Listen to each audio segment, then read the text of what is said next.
அண்மை செய்தியை பார்த்து வருகிறோம். ராசிபுரம் அருகே சொத்து தகராறில் சொந்த சித்தப்பாவை அரிவாளால் மகன் தாக்கிய சம்பவம் தொடர்பான அந்த காட்சிகள் சமூக வலைதளங்களில் வெளியாகி அதிர்ச்சியை ஏற்படுத்தியிருக்கிறது.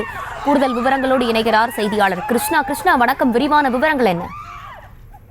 நாமக்கல் மாவட்டம் ராசிபுரம் அருகே பூச்சத்திரம் அடுத்துள்ள கதிரானூர் கிராமத்தை சேர்ந்தவர் கோபால். இவருக்கும் அவரது சகோதரன் மகன் குமரவேல் என்பவருக்கும் இடையே சொத்து தகராறு இருந்து வந்ததாக கூறப்படுகிறது.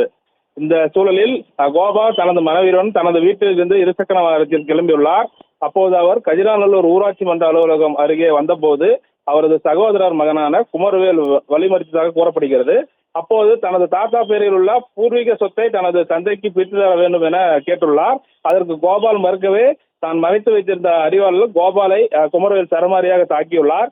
அரிவாளை திருப்பி வைத்து தாக்கியதால் கோபால் லேசான காயத்துடன் உயிர் தப்பினார்.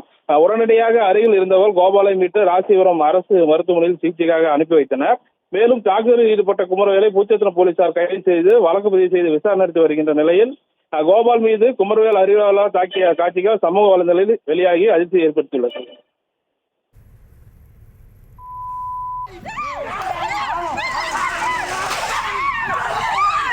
விவரங்களுக்கு நன்றி கிருஷ்ணா.